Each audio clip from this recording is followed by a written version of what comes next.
अस्सलाम वालेकुम। आज के इस लेक्चर के अंदर हम जावा के बेसिक्स जो है वो स्टडी करेंगे। और मैं अज्यूम करूँगा कि आप लोगों ने पहले जो है कोई ना कोई प्रोग्रामिंग लैंग्वेजेस जो है जो ऑलरेडी पढ़ी हुई होगी। और प्रेफरेंस ये होगी कि आपने अगर पहले से अगर आप सी प्लस प्लस जो है वो जानते हैं, तो मैं जावा का सिंटैक्स जो है वो सी प्लस प्लस के सिंटैक्स से जो है वो रिलेट करूँगा।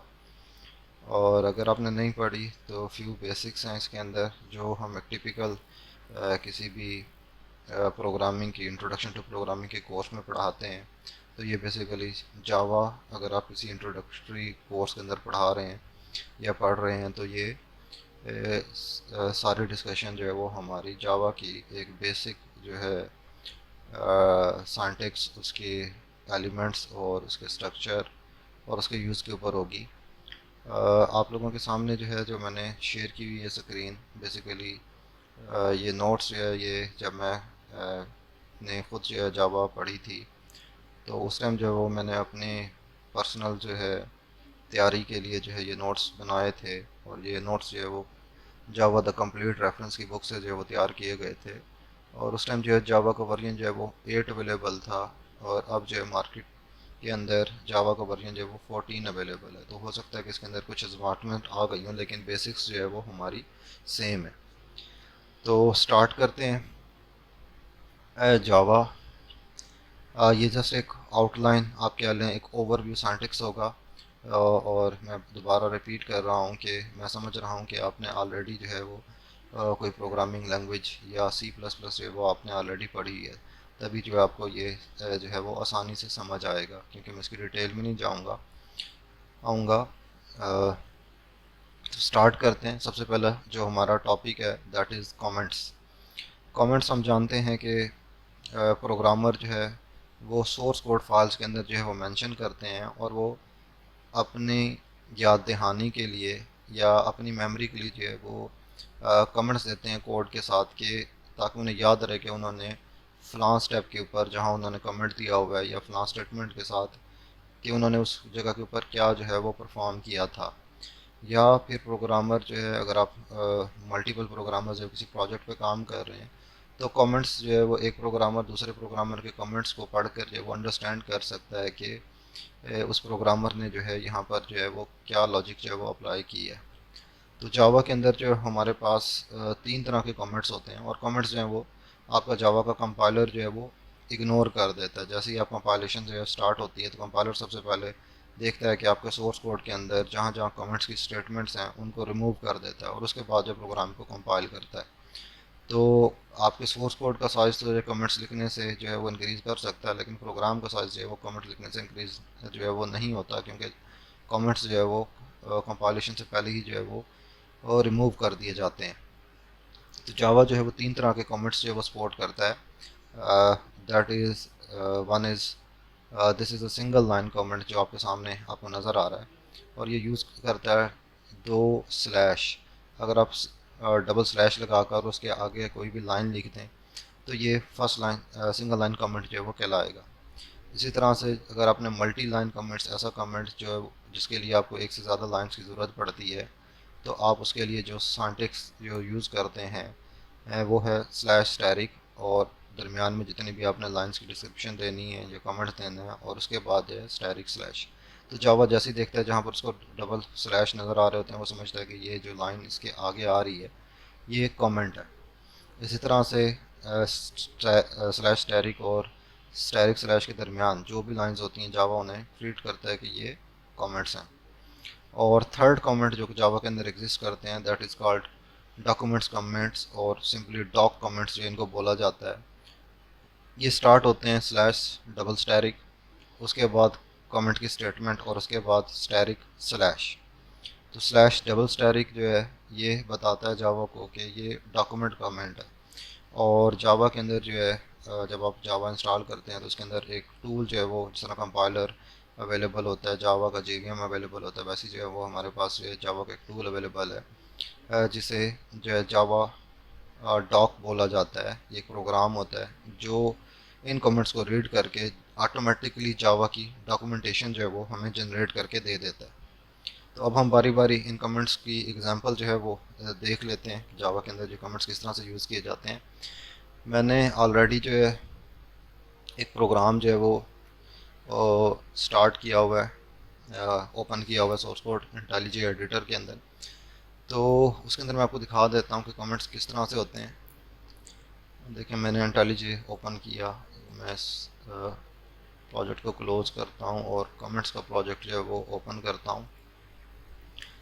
जी ये कमेंट्स जो है वो आपके सामने हैं। देखें मैंने इन सारों को जो है कमेंटेड आउट किया हुआ है और प्रोग्राम जो है वो इसके अंदर कुछ नहीं बता रहा, सिर्फ कमेंट बता रहा है। जो आपको फर्स्ट लाइन नज़र आ रही है, this is single line comment.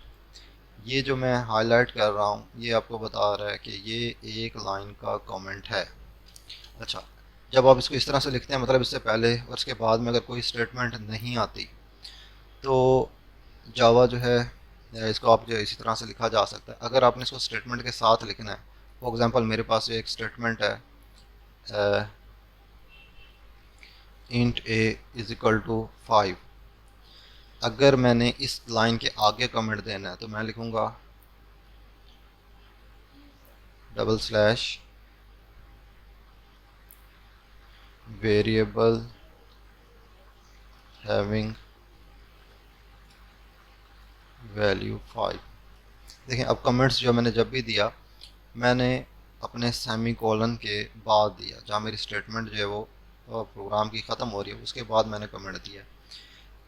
ऐसा क्यों किया, मैं इसको इससे पहले नहीं दे सकता। अगर मैं यही कॉपी करके या कट करके जो है मैं इस इंट वाले डाटा टाइप से पहले दे देता हूँ, तो देखें उसने उसको भी कमेंट क्रिएट कर देता है। तो जैसे इस डबल स्लैश स्टार्ट होता है, जावा कहता है इससे आगे इस लाइन के ऊपर जो भी चीज़ आएगी वो एज आ सिंगल लाइन कमेंट जो है वो ट्रीट होगी। तो अब उसने क्या किया, उसने वो जो हमारी स्टेटमेंट थी उसको भी कमेंट बना दी। तो या तो इसको आप इसकी अपनी लाइन के ऊपर लिखेंगे या फिर जो है आप इसको किसी स्टेटमेंट के आगे जो है वो लिख सकते हैं।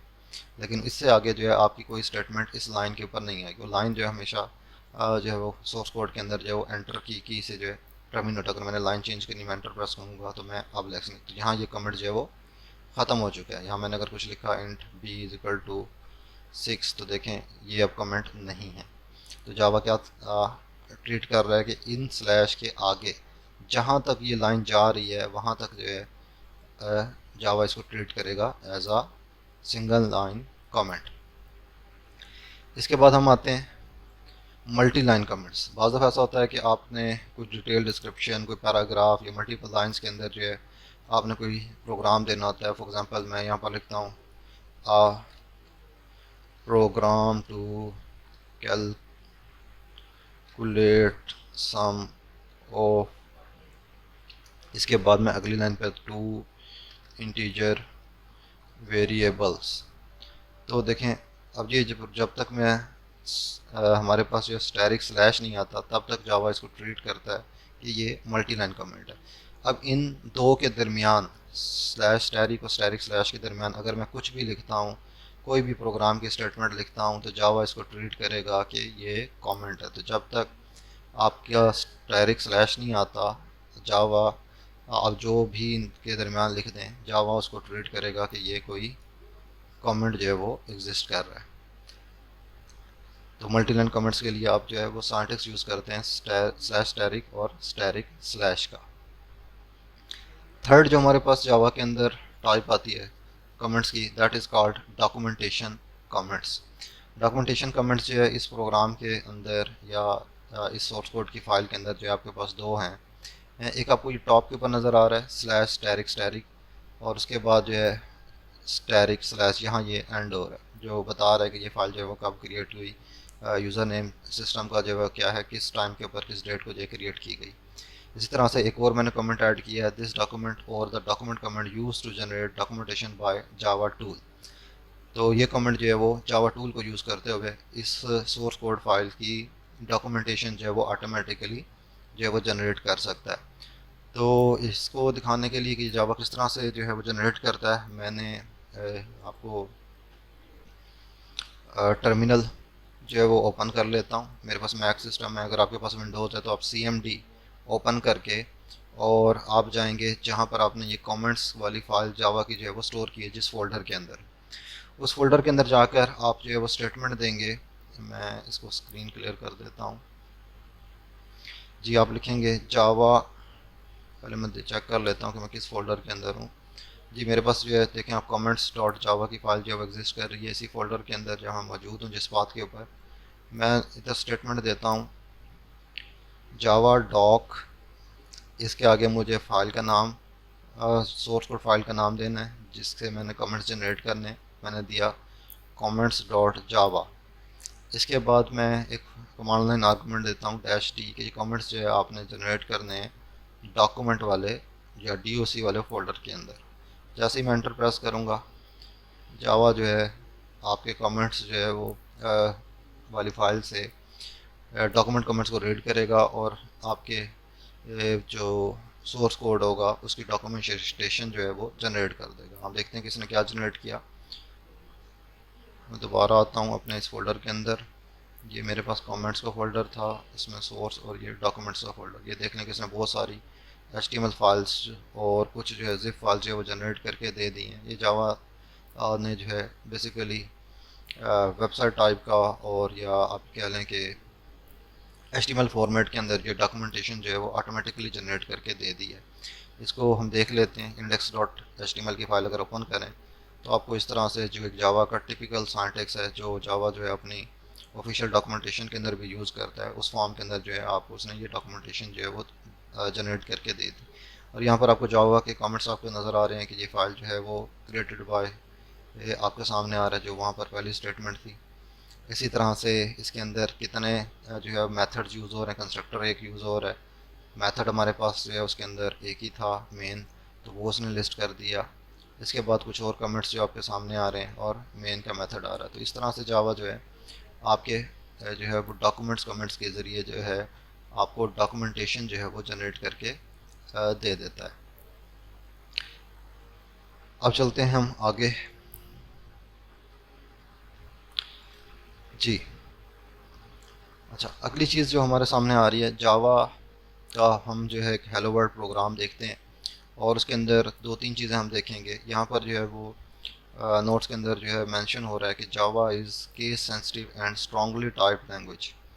केस सेंसिटिव आप जानते हैं कि अगर मैं आइडेंटिफायर्स या वेरिएबल्स के नेम, फंक्शंस के नेम, मेथड्स के नेम, क्लासेस के नेम जो है अगर मैं उनको लिखता हूँ स्मॉल केस लेटर्स, जो आप जानते हैं capital letters and small letters, तो वो दोनों जो है वो डिफरेंट होंगे। फॉर एग्जांपल अगर मैंने हेलो लिखा और उसके अंदर जो है वो एच कैपिटल HELL हेलो, अगर मैं हाईलाइट कर रहा हूँ, अगर मैंने इसको एच जो है वो स्मॉल कर दिया तो कैपिटल एच वाला नेम और स्मॉल एच वाला जावा इन दोनों को अलग अलग ट्रीट करेगा। जावा समझेगा कि ये दोनों जो हैं वो अलग अलग हैं, तो इसको कहा जाता है केस सेंसिटिव। तो स्टूडेंट्स जो अक्सर यही गलती करते हैं, केस सेंसिटिविटी का ख्याल नहीं करते। तो C++ भी केस सेंसिटिव लैंग्वेज है, जावा भी केस सेंसिटिव लैंग्वेज है। तो आप जो भी वेरिएबल के नाम लिखें उनके ऊपर जो फोकस रखें कि वही जो है आगे जो है आप जब आप उनको मैनिपुलेट करें या यूज़ करें तो सेम सिंटैक्स जो है वो आप यूज़ करें कैपिटल और स्मॉल का। अगली चीज़ आती है स्ट्रॉन्गली टाइप्ड लैंग्वेज, जो कि यहाँ पर वो बता रहा है which means you can not assign the integer variable to the float and same for the other type. Strongly type language जो है मुख्तलिफ बुक्स के अंदर आपको मुख्तलिफ इसकी डेफिनेशन मिलेगी। एक डेफिनेशन तो ये कहती है कि स्ट्रॉन्गली टाइप लैंग्वेजेस के अंदर जो है वेरिएबल्स जो आप डिक्लेयर करते हो कि डाटा टाइप जो है वो आपको पहले से बतानी होती है। मतलब पहले आप जो है लिखेंगे इंट ए, उसके बाद आप ए को यूज़ कर सकते हैं, तो ए की टाइप जो है वो आपने पहले बता दी। इसी तरह से दूसरी जो इसके अंदर आपको डेफिनेशंस के अंदर मिलेगा वो ये है कि आप एक वेरिएबल की टाइप को दूसरी टाइप को जो है वो असाइन नहीं कर सकते। मतलब ये कि आपके पास कोई फ्लोट टाइप का वेरिएबल है और उसको जो है आप इंटीजर टाइप के वेरिएबल्स को असाइन करते हैं। कुछ लैंग्वेजेस ऐसी हैं जिनके अंदर ये किया जा सकता है और उनकी टाइप जो ऑटोमेटिकली जो है वो चेंज हो जाती है, लेकिन जावा के अंदर जो है आप ये दोनों काम जो है वो नहीं कर सकते। तो ये है केस सेंसिटिव और स्ट्रॉन्गली टाइप्ड का कंसेप्ट। अब हम देखते हैं कि जावा का एक टिपिकल जो है हेलो वर्ल्ड प्रोग्राम जो है वो किस तरह से बनाया जाता है और उसके क्या एलिमेंट्स हैं। तो मैं प्रोग्राम ओपन कर लेता हूँ।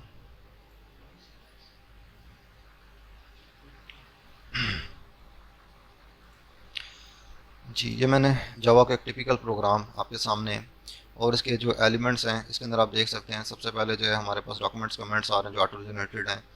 उसके बाद जो आप देख सकते हैं कि हमारे पास जो है कीवर्ड आ रहा है पब्लिक, उसके बाद एक और कीवर्ड है क्लास, और उसके बाद जो है हमारे पास जो है क्लास का नेम है।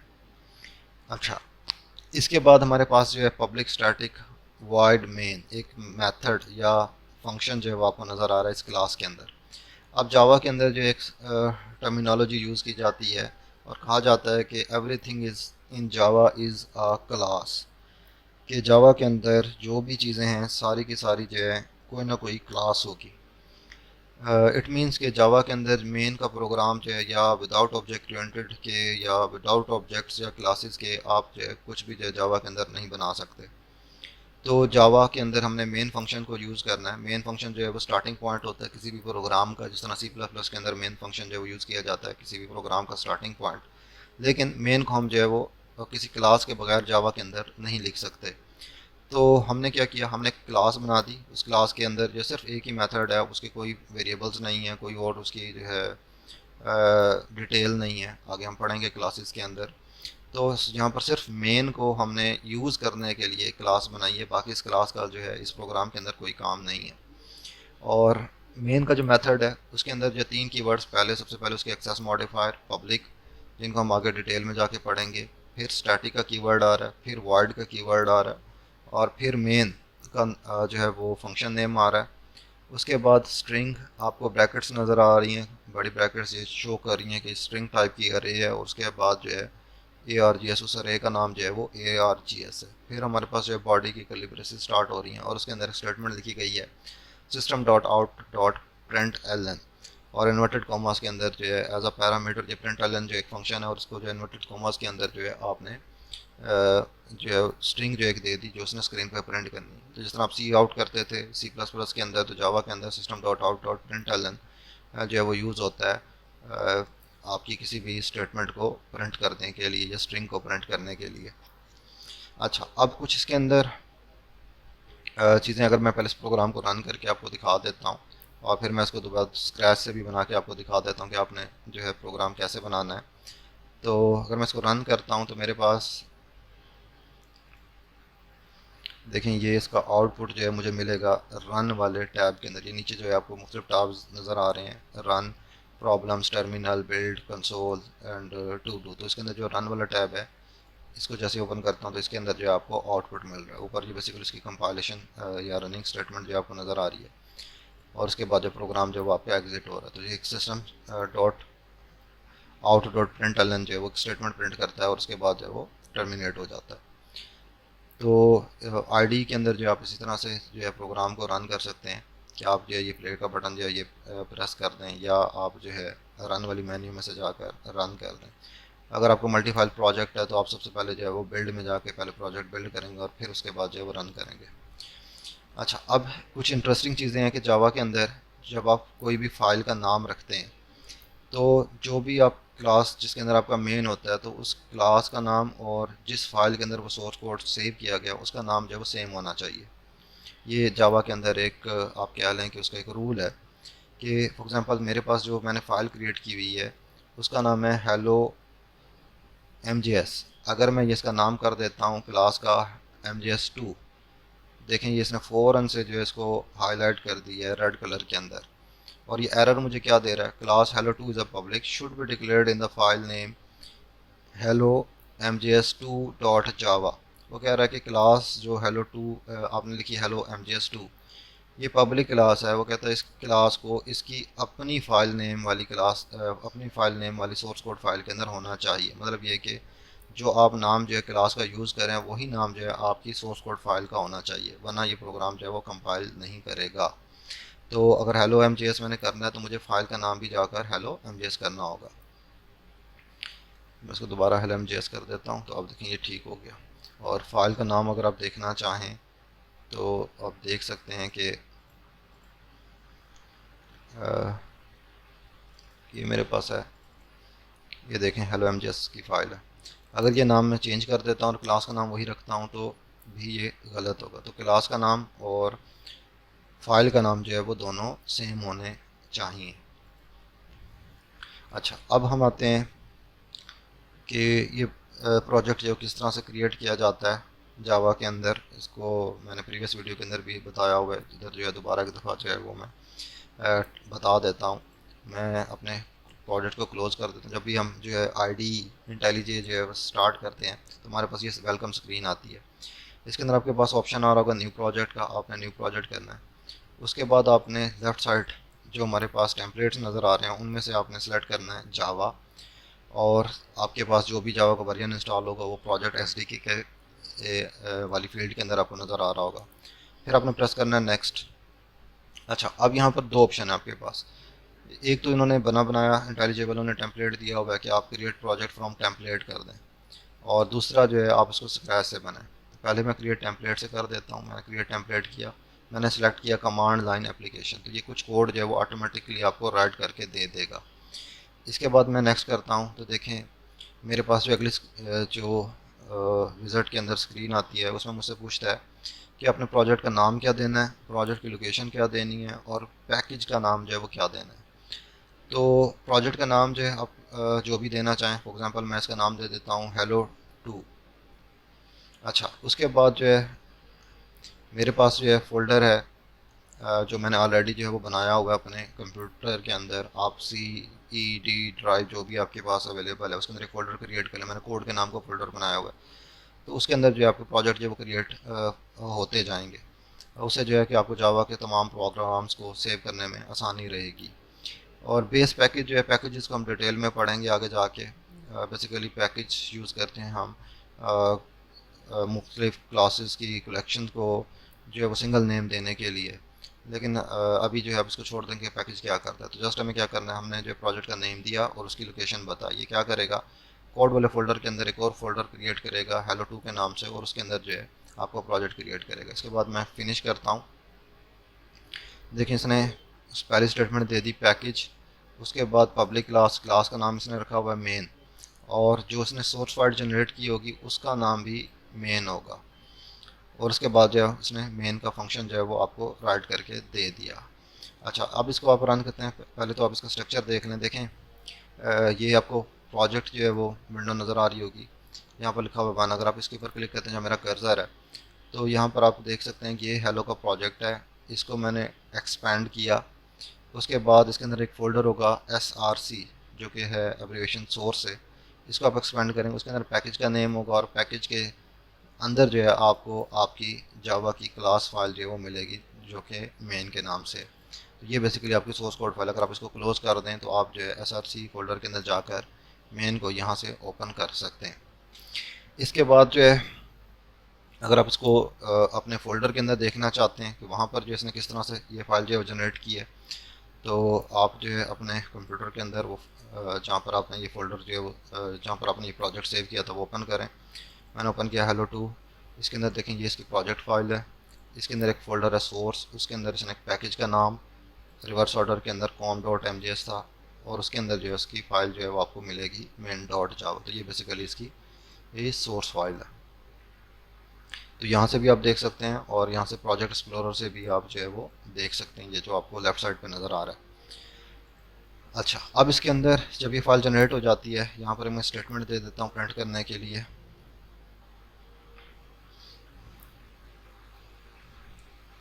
मैंने लिखा system.out.println, और यहाँ मैं देता हूँ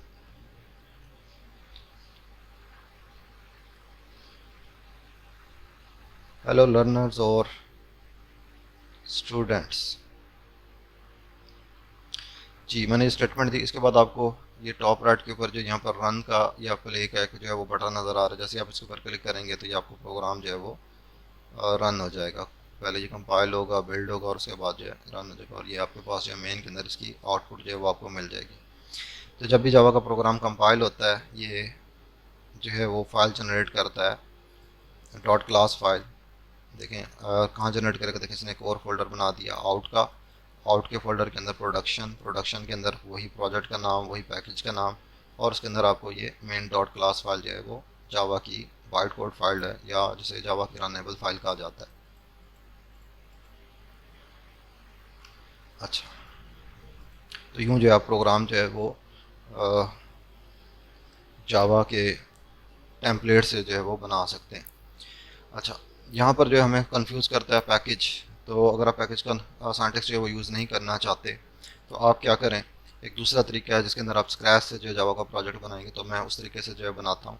मैं इस प्रोजेक्ट को क्लोज़ कर रहा हूँ, दोबारा से मैं करता हूँ न्यू प्रोजेक्ट। इसके बाद जो है मैं जाता हूँ, सेलेक्ट करता हूँ लेफ्ट साइड से जावा, नेक्स्ट प्रेस किया मैंने। अब यहाँ पर आपने क्रिएट प्रोजेक्ट फ्रॉम टेम्पलेट जो है वो इसको चेक नहीं करना, बल्कि आप नेक्स्ट कर दें। अब यहाँ पर जो है आप प्रोजेक्ट का नाम दे दें हेलो 3। बाकी चीज़ें वही हैं, नीचे सेटिंग्स को जो है आपको जो है वो चेंज करने की ज़रूरत नहीं है, और सिंपली जो है आप जो है इसको फिनिश कर दें।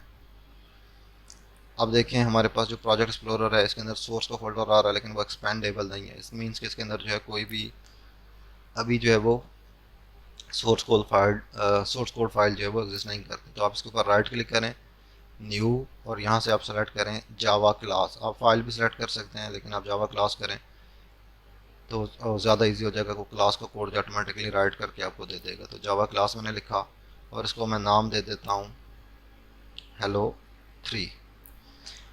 आगे डॉट जावा लिखने की ज़रूरत नहीं है, ये खुद ही जो है उसको डॉट जावा जो है वो एक्सटेंशन जो है उसकी ऐड कर देगा। मैंने लिखा हेलो 3, ये देखेंगे आप इसमें पब्लिक क्लास। अब यहाँ पर आपको पैकेज की स्टेटमेंट जो है वो नज़र नहीं आ रही। अब इसके अंदर जो है आपने लिखना है पब्लिक स्टैटिक वर्ड मेन, और उसके पैरामीटर्स के अंदर स्ट्रिंग ऑफ अरेज आर्ग्स। तो हम इसको लिख लेते हैं, ये देखें जी, public static void main string args. ये मैंने जो है जावा का मेन का फंक्शन जो है वो लिख लिया। इसके बाद कोई स्टेटमेंट जो आपने प्रिंट करना चाहते हैं, system dot out dot print, और यहाँ मैं स्टेटमेंट दे देता हूँ हेलो क्लास। जी, अब ये आपने जो है वो सोर्स कोड फाइल जो है वो टाइप कर ली। अब इसके अंदर जो है आप इसको सबसे पहले, अब देखें यहाँ पर प्ले का बटन जो है वो आपको जो डिसेबल आ रहा है। तो हमें क्या करना होगा, पहले आप इसको जाएंगे बिल्ड मेन्यू में जाएं और बिल्ड प्रोजेक्ट करें। ये बिल्डिंग स्टार्ट होगी आपको नीचे जो जहाँ मेरा कर्सर है यहाँ आपको दिखा रहा है कि बिल्ड का प्रोसेस है वो चल रहा है। अच्छा, फाइल जैसे बिल्ड होती है तो ये देखें यहाँ पर जो है आपको, ये जहाँ मेरा कर्सर है लेफ्ट प्रोजेक्ट एक्सप्लोरर के अंदर, यहाँ पर उसने जो है वो आउट का एक फोल्डर बना दिया जिसके अंदर उसकी डॉट क्लास फाइल जनरेट कर देगा। अभी भी आपके पास प्ले का बटन नहीं आ रहा, तो अगला काम आपने क्या करना है, आप तो रन के अंदर जाएं और रन वाला ऑप्शन, रन मेन्यू के अंदर जाकर रन वाला ऑप्शन जो है वो सिलेक्ट करें, इस पर क्लिक करें। दूसरा तरीका ये है कि आप इस सोर्स कोड फाइल के अंदर किसी भी जगह के ऊपर राइट क्लिक करें और रन हेलो 3 डॉट मेन, आप ये वाला ऑप्शन जो है वो सिलेक्ट कर लें। तो एक दफ़ा जो ये प्रोग्राम जो है वो आपका कंपाइल होगा, आपके पास आउटपुट आ जाएगा। उसके बाद जो है आपका ये जो प्ले वाला बटन जो है वो एक्टिव हो जाएगा। तो जब आप टेम्पलेट से बनाते हैं तो प्ले वाला बटन जो आपके पास ऑलरेडी एक्टिव मिलता है आपको, और जब आप स्क्रैच से बनाते हैं तो फिर आपको जो है ये खुद से जो है पहले बिल्ड करना होता है, और उसके बाद आप जैसे एक दफ़ा रन करेंगे तो वो जो है रन वाला बटन जो है वो आपका इनेबल हो जाएगा। तो यूँ जो है जावा का जो है आप प्रोग्राम जो है वो इंटेलिजे IDE के अंदर जो है वो राइट कर सकते हैं। आगे चलते हैं हम। आगे पर हमारे पास जो टॉपिक है दैट इज़ डाटा टाइप्स। जावा जो है वो 8 जो सिंपल डाटा टाइप्स जो है वो डिफ़ाइन करता है, और जावा के अंदर जो है हमारे पास जो है वो अनसाइंड डाटा टाइप्स नहीं होती। मतलब जावा जो है अनसाइंड वेरिएबल्स जो है हमारे पास जो है C++ के अंदर यूज़ होते हैं, तो जावा जो है वो अनसाइंड वेरिएबल्स को जो है वो यूज़ नहीं करता। तो वो 8 जो डाटा टाइप्स हैं वो कौन कौन सी हैं आपके पास, ये आपके सामने एक टेबल्स की फॉर्म के अंदर हैं। इनमें से जो है हमारे पास 4 इंटीजर टाइप्स हैं, 2 फ्लोट टाइप्स हैं, और एक करेक्टर टाइप हमारे पास डाटा टाइप है, और एक जो है वो बुलियन टाइप्स है। इन सारों को प्रिमिटिव डाटा टाइप्स भी कहा जाता है। प्रिमिटिव डाटा टाइप्स वो डाटा टाइप्स होती हैं जो आपके कंपाइलर या आपके जो टूल है उसके साथ जो है वो बिल्ट इन होती हैं, और वो ऑलरेडी जानता है कि ये डाटा टाइप्स जो है वो प्री डिफाइंड जिन्हें आप कह सकते हैं, ये वो डाटा टाइप्स हैं। अच्छा, जावा के अंदर जो इंटीरियर टाइप्स हैं, इसके अंदर जो सबसे बड़ी डाटा टाइप है, बड़ी से मुराद जो सबसे ज़्यादा जो है स्पेस आपको देती है डाटा स्टोरेज के लिए, that is called long data type. Integer type के अंदर, या इंटीजर जो है वो ऐसी डाटा टाइप्स होती हैं जिनके अंदर होल नंबर जो है वो स्टोर किया जा सकता है। तो लॉन्ग जो है इसका साइज़ आपके सामने है कि ये बता रहा है कि लॉन्ग डाटा टाइप और उसका आइडेंटिफायर जो आप लिखते हैं या कीवर्ड जो यूज़ करते हैं आप वो लॉन्ग यूज़ करते हैं, LONG। विड्थ जो इसकी बिट्स की है, मतलब ये कि मेमोरी के अंदर ये 64 बिट्स जगह लेती है ये डाटा टाइप। और इसके अंदर जो वैल्यू आपको नज़र आ रही है, एक बहुत बड़ी वैल्यू आपको नज़र आ रही है 9222336854775808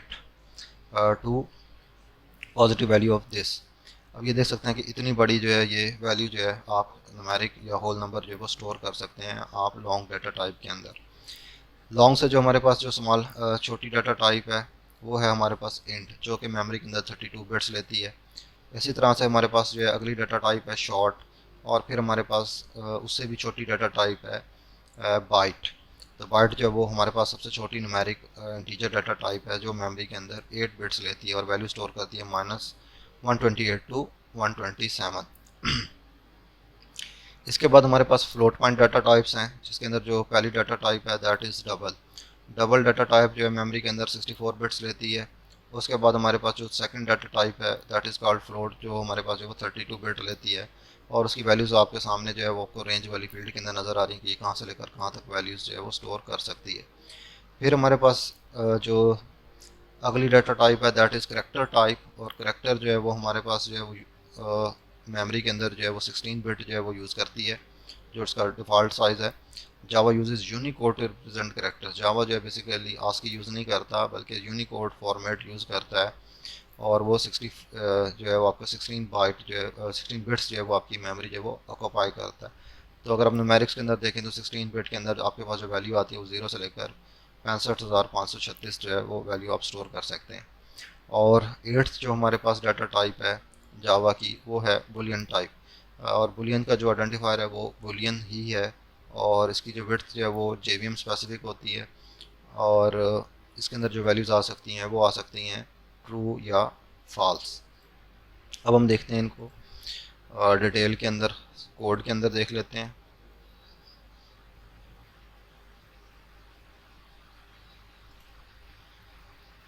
जी, ये मैंने ऑलरेडी जो है वो डाटा टाइप से वो कोड की हुई है और उसके बारे में बताया हुआ है। तो यहाँ आप देख सकते हैं ये मेरे पास एक प्रोग्राम बना हुआ डाटा टाइप्स के नाम से, और इसके अंदर जो है मैंने मुख्तलिफ डाटा टाइप्स जो है वो और यहाँ पर जो है वो शो की हुई हैं। और यहाँ पर आप देख सकते हैं कि बाइट जो है वो हमारे पास जो है सबसे छोटी डाटा टाइप है, 8 बिट लेता है, और -128 टू 127 जो है वो वैल्यू स्टोर करता है। अब ये 128 माइनस और 127 का मतलब क्या है देखें। जावा जो है हमारे पास स्टोर करता है साइंड वैल्यूज़। अब इसका मतलब क्या है, हमारे पास अगर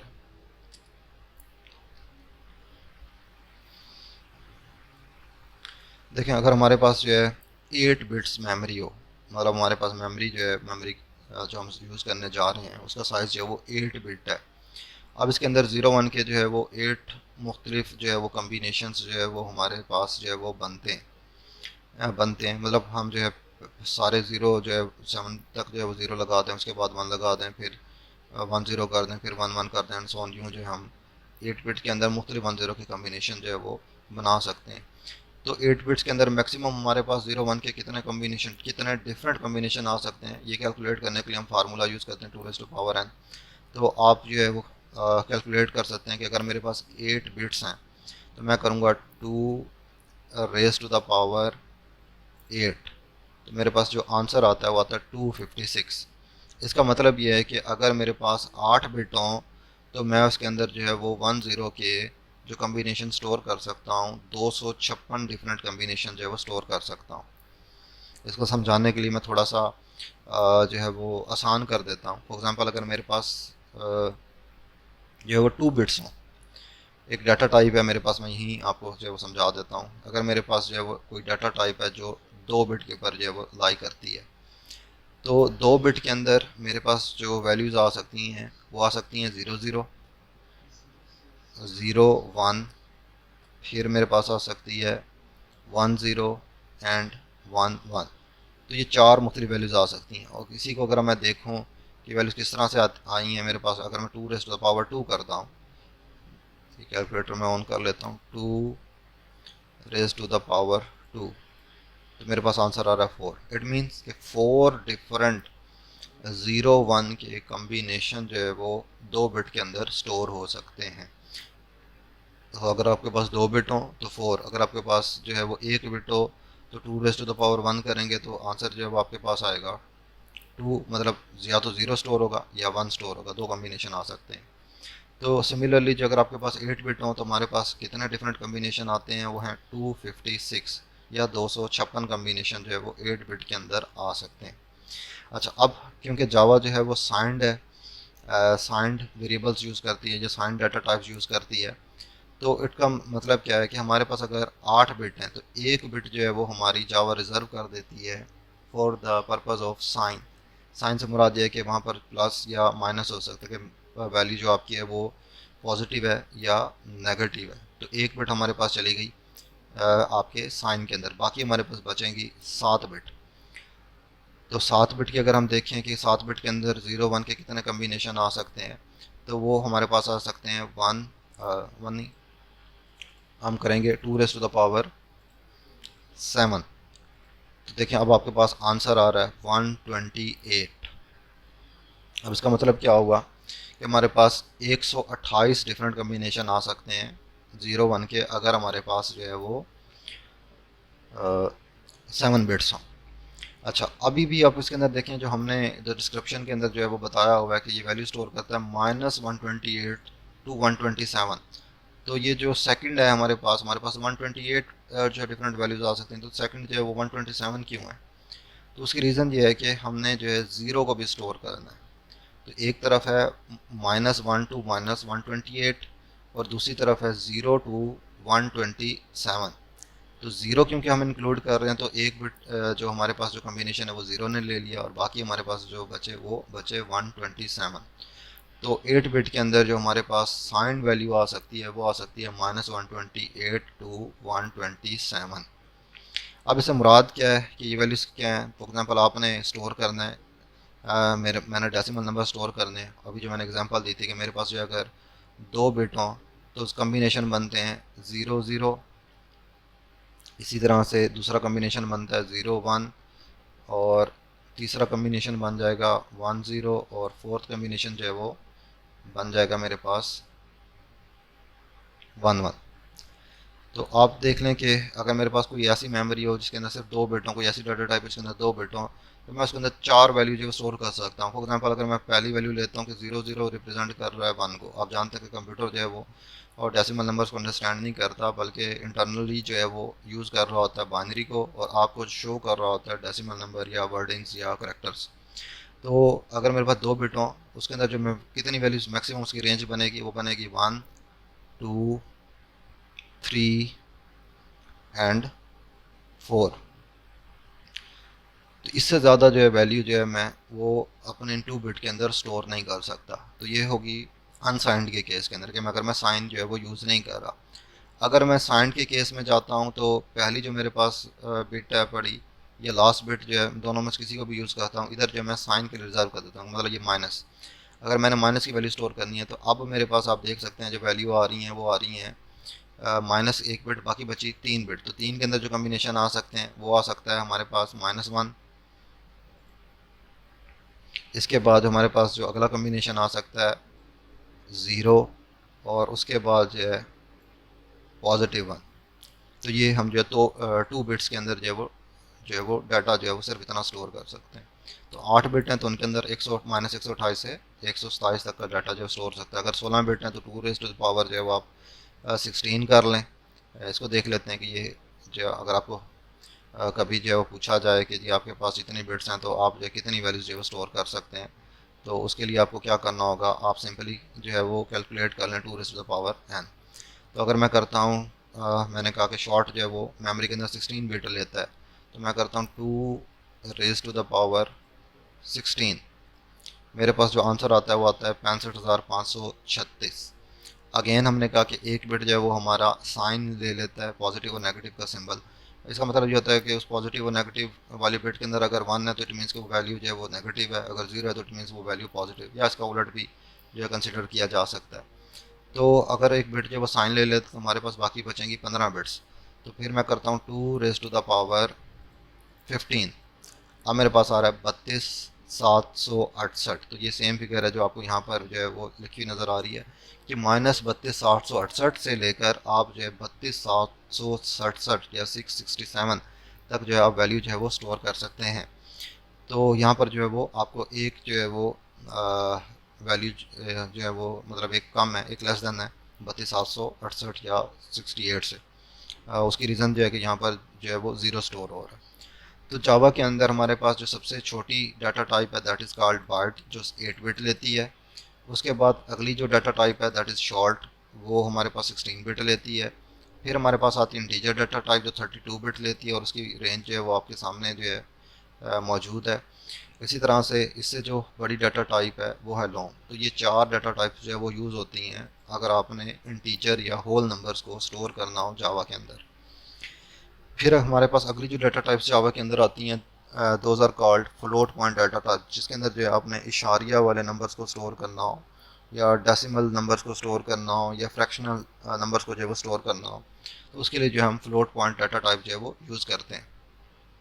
अच्छा, फ्लोट टाइम डाटा टाइप जो है वो आपके सामने जो है वो बता रहा है कि ये मेमोरी के अंदर जो है जगह लेती है 32 बिट्स और इसकी जो रेंज है वो साइंटिफिक नोटेशन के अंदर जो है आपके सामने मौजूद है कि ये 1.4 एक्सपोनेंशियल वैल्यू -45 से लेकर 3.4 E raise to the power जो है वो 38 तक जो है वो स्टोर कर सकती है।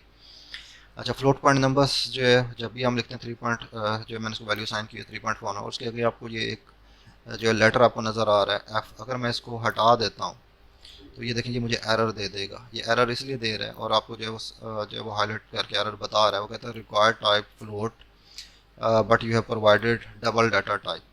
तो जब भी आप कोई भी जावा के अंदर लिटरल देते हैं उसको जो है आप नाम देते हैं अगर उसको आपने फ्रैक्शन के अंदर लिखा हुआ है तो जावा उसको ट्रीट करता है कि ये डबल डाटा टाइप का है। इस तरह से जब भी आप जो है कोई होल नंबर देते हैं तो जावा उसको ट्रीट करता है कि वो इंटीजर टाइप का है। तो आपको जो एक्सप्लिसिटली जो इसको बताना होता है कि ये जो है आपका नंबर जो है वो डबल डाटा टाइप का ज़रूर है लेकिन समान नंबर है और आप इसको स्टोर करना चाहते हैं फ्लोट के अंदर। तो आप एक्सप्लिसिटली जो है इसकी वैल्यू के बाद जो है आप कैपिटल एफ या स्मॉल एफ लिख दें। तो आप ये जो है वो क्या करेगा, इस 3.64 को बजाय डबल ट्रीट करने के इसको ट्रीट करेगा कि ये जो है आपका एक फ्लोट पॉइंट जो है वो वैल्यू है। तो उसको जो है वो स्टोर करेगा फ्लोट पॉइंट के वेरिएबल के अंदर। इसके बाद अगली जो फ्रैक्शनल या डेसिमल नंबर्स के लिए डाटा टाइप यूज़ करते हैं that is called double data type. उसका कीवर्ड भी डबल है और उसके आगे जो है आपको वैल्यू जो नज़र आ रही है। तो डबल डाटा टाइप बहुत बड़ी डाटा टाइप है जो आपकी जो है 64 बिट जो है वो मेमोरी एलोकेट करती है और उसकी रेंज जो है 4.9 e to the power -24 to 1.8 e to the power 308 तक जो है ये वैल्यू जो है वो स्टोर कर सकती है। तो ये हैं कुछ numeric data types, integer and float data types. तो चार हमारे पास जो है इंटीजर डाटा टाइप्स हैं और दो जो है वो हमारे पास फ्लोट पॉइंट डाटा टाइप्स हैं जो है वो जावा के अंदर एग्जिस्ट करती हैं। इसके बाद हमारे पास जो अगली चीज़ आती है वो है character data type. Character data type जो है जिसमें उसके नाम से ज़्यादा कि एक करेक्टर, एक लेटर या एक आपकी किसी लैंग्वेज का सिंबल जो है उसको स्टोर करती है। तो मेमोरी के अंदर ये जगह लेती है 16 बिट यूनिकोड 16 फॉर्मेट जो ये यूज़ करती है और वैल्यूज़ को आप असाइन कर सकते हैं 0 से लेकर 65,536। मतलब ये कि यूनिकोड करेक्टर की जो डाटा टाइप है या जो करेक्टर डाटा टाइप है 4 से इसको रिप्रेजेंट किया जाता है। इसके अंदर आप 0 से लेकर 65,536 जो है वो डिफरेंट लेटर्स जो है वो स्टोर कर सकते हैं। अब ये 65,536 के अंदर जो है आप जो है वो उर्दू के लेटर्स भी स्टोर कर सकते हैं। आप इसके अंदर जो है अरबिक भी यूज़ कर सकते हैं, अरबिक लेटर भी यूज़ कर सकते हैं। इसी तरह से चाइनीज़ लेटर भी यूज़ किए जा सकते हैं या किसी भी दुनिया की लैंग्वेज के लेटर्स को जो है वो स्टोर किया जा सकता है। तो यहाँ पर जो मैंने एक एग्जांपल के अंदर जो मैंने सी को असाइन किया हुआ है जे करेक्टर और आप ये देख सकते हैं कि यहाँ पर जो मैंने सिंगल कोड के अंदर जो है वो असाइनमेंट की हुई है।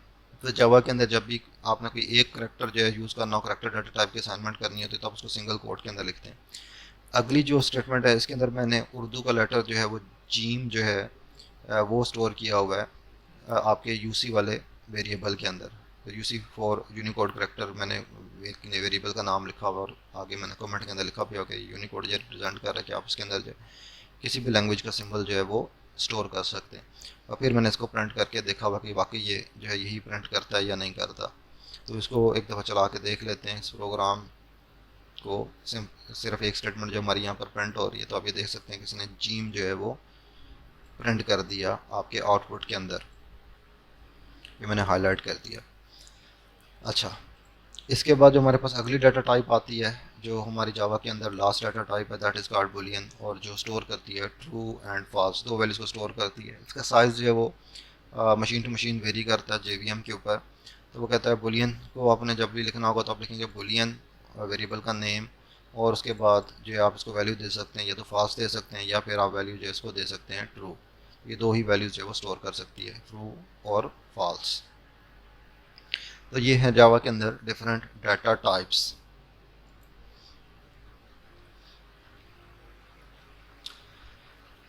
इसके बाद हमारे पास जावा के अंदर आता है वेरिएबल को किस तरह से डिक्लेयर किया जाता है। तो वेरिएबल्स के लिए जो है हम वेरिएबल्स का प्रोग्राम देख लेते हैं।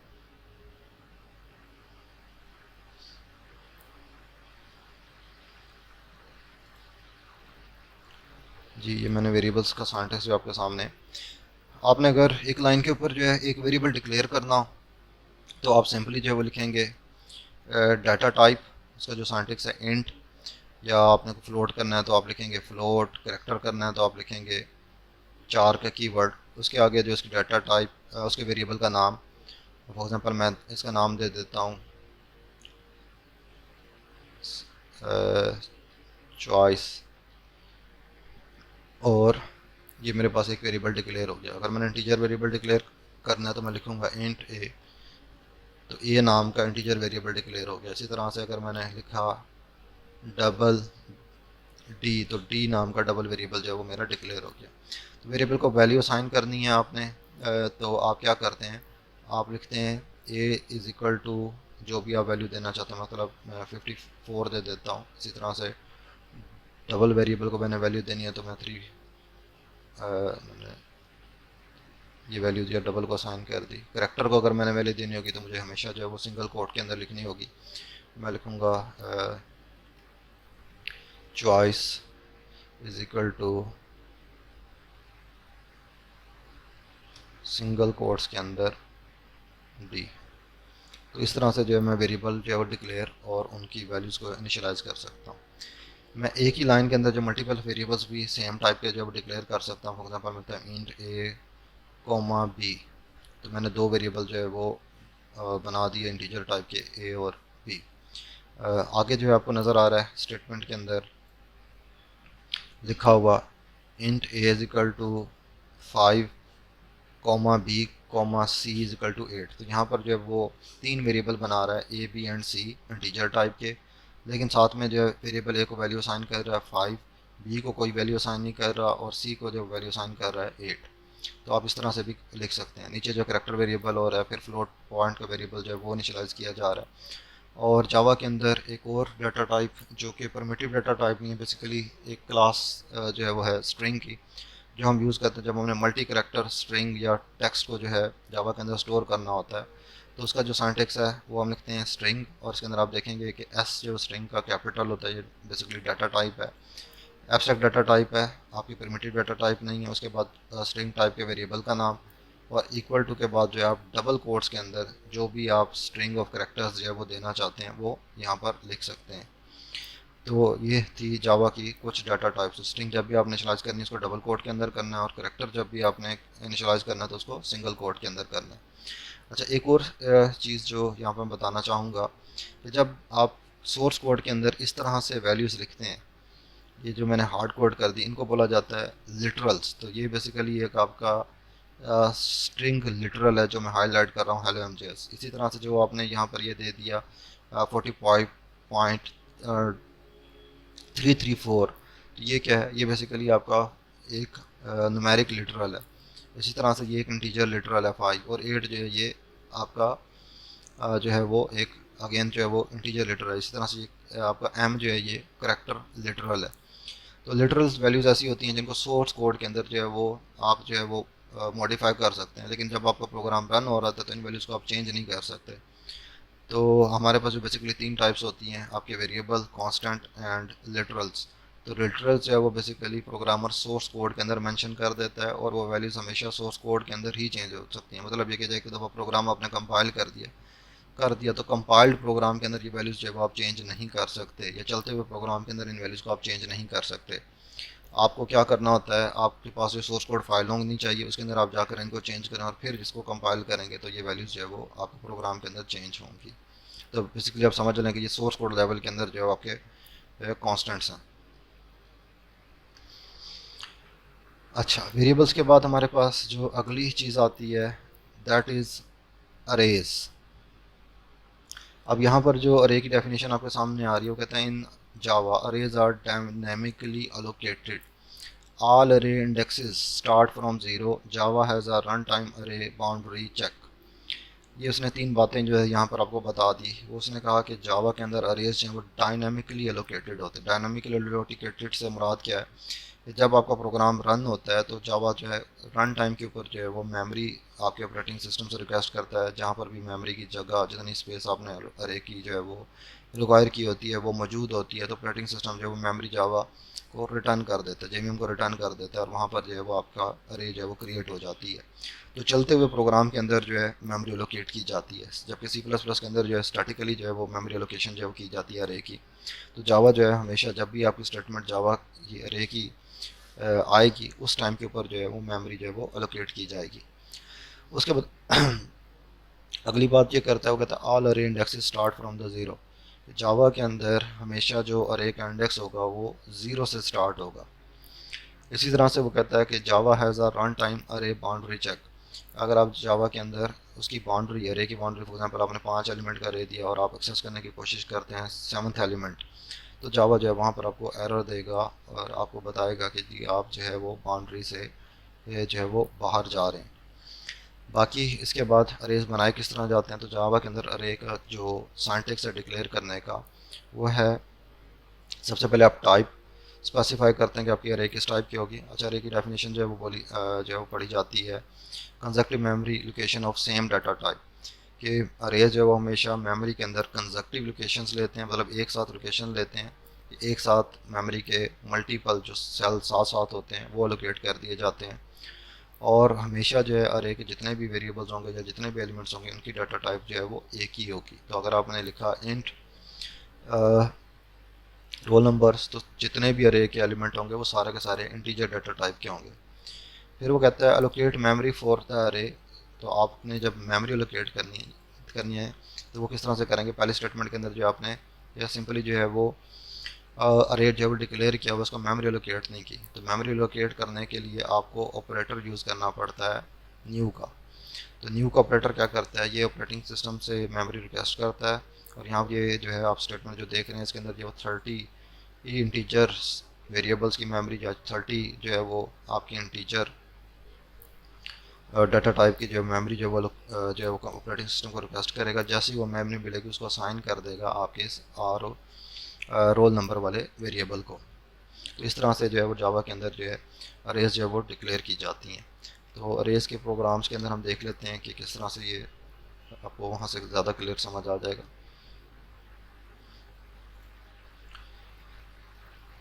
जी, यहाँ देख सकते हैं कि आपने जावा के अंदर अगर अरे जो है वो बनानी है तो आपको क्या करना होगा, आप पहले डाटा टाइप, उसके बाद उस अरे का नाम, और उसके बाद जो है आपको दो बड़ी ब्रैकेट्स जो है या स्क्वायर ब्रैकेट्स जो है ये आप यूज़ करेंगे।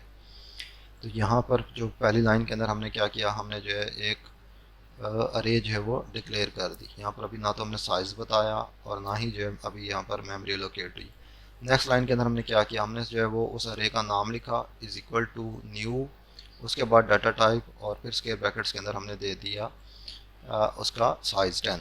तो ये क्या करेगा, जब ये स्टेटमेंट एग्जीक्यूट होगी सेकंड, तो उस वक्त जो है जावा जो है वो 10 इंटीजर्स की मेमोरी जो है वो एलोकेट करके और उसको साइन कर देगा रोल नंबर वाले वेरिएबल को। ये काम जो है आपने एक ही लाइन के अंदर भी आप कर सकते हैं। फॉर एग्जांपल ये जो आपको सिंटैक्स नज़र आ रहा है जो मैं हाईलाइट कर रहा हूँ, इंट रोल नंबर आगे जो है square bracket is equal to new int 10, तो बेसिकली फर्स्ट दो स्टेटमेंट्स का इक्विवेलेंट है। तो एक लाइन के अंदर भी किया जा सकता है और इसको अलग अलग लाइन के अंदर भी किया जा सकता है। उसके बाद जब आपने वेरिएबल्स की एलिमेंट्स जो है अरे को तो वैल्यू साइन करनी होती है तो आप उसको इंडेक्स के थ्रू करते हैं। आपने लिखा रोल नंबर, उसका जो फोर्थ एलिमेंट है, यहाँ पर हालांकि 3 लिखा हुआ है और मैं बोल रहा हूँ फोर्थ एलिमेंट, इट मीन्स के जावा के अंदर जो इंडेक्स है वो 0 से स्टार्ट होता है।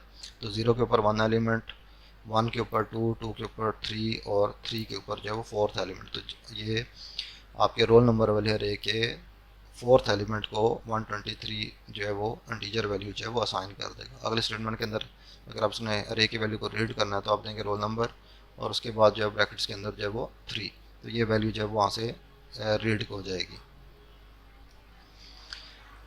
अच्छा इसके बाद जो अगली चीज़ आती है, आप जो है अरे को डिक्लेरेशन टाइम के ऊपर भी वैल्यूज जो है वो असाइन कर सकते हैं। जिस तरह किसी भी वेरिएबल को जो है आप वैल्यू असाइन कर सकते हैं तो अरे को भी वैल्यू जो है असाइन की जा सकती है।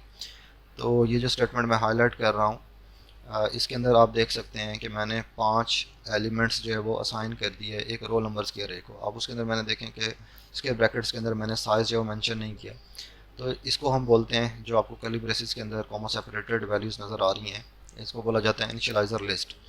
तो जावा ऑटोमेटिकली इनकी जो है वो तादाद को काउंट करेगा और उसके मुताबिक जो है वो आपके इंटीजर टाइप की अरे जो है वो क्रिएट कर देगा। तो यहाँ पर 5 एलिमेंट्स हैं तो जावा जो ऑटोमेटिकली 5 एलिमेंट्स की एक अरे जो है वो क्रिएट कर देगा और उनको बिल तरतीब जो है वो 1 2 3 4 एंड 5 जो है वैल्यू असाइन कर देगा। तो अगर आप जैसे ही अगर आप प्रिंट करेंगे स्टेटमेंट को रोल नंबर 0 ऑफ इंडेक्स 0, तो ये आपको जो है ये 1 जो है वो स्क्रीन के ऊपर जो आउटपुट के अंदर मिलेगा। इसके बाद हमारे पास अगली जो चीज़ आती है that is called multi dimensional अरे। तो जावा के अंदर मल्टी डायमेंशनल अरे डिक्लेयर करने के लिए जो है आप जो तरीक़ाकार यूज़ करते हैं, आप स्क्वायर ब्रैकेट्स को जो है वो मल्टीप्लाई कर देते हैं या डबल कर देते हैं। फॉर एग्जांपल ये 2 डायमेंशनल अरे है तो आपने 2 ब्रैकेट्स स्क्वायर ब्रैकेट्स यूज़ कर दी और उसके आगे जो आपने जो है वो स्टेटमेंट के अंदर दिया हुआ है कि आपने अरे बनानी है जिसकी जो डायमेंशन होगी 2 इंटू 3, मतलब इसके कि इसके अंदर जो है इंटीजर टाइप के एलिमेंट्स होंगे जिनकी डायमेंशन होगी 2 एंड 3, मतलब 2 एलिमेंट और हर एलिमेंट के अंदर जो है आपको 3 एलिमेंट, इनको बोला जाता है अरेज ऑफ अरेज भी बोला जाता है, मतलब अरे का हर एलिमेंट बजाते खुद जो है कोई ना कोई अरे होगा।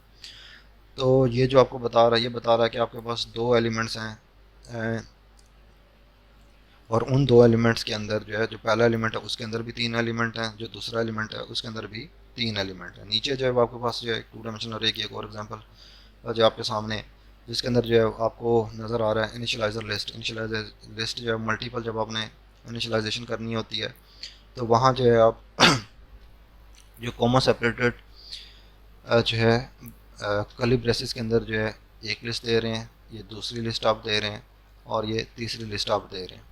अब इसका मतलब क्या है कि ये जो पहली आपको कर्ली ब्रेसेस के अंदर नज़र आ रही हैं 2 3 4 5, ये इसका अरे का 0 डायमेंशन, मतलब यहाँ पर अगर मैं 2 की जगह पर लिख दूँ तो ये 0 वाली पोजीशन के ऊपर जो है वो होगा।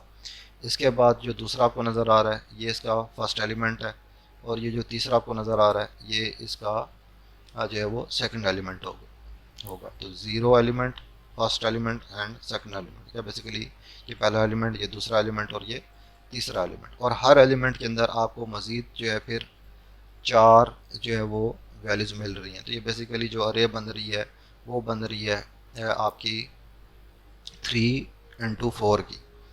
तो इसका मतलब क्या है कि यहाँ पर जो है मेरे पास जो है वो 3 और यहाँ पर जो है मेरे पास वो होगा 4। तो इस तरह से जो है ये मेरे पास वैल्यूज़ जो है वो असाइन हो रही हैं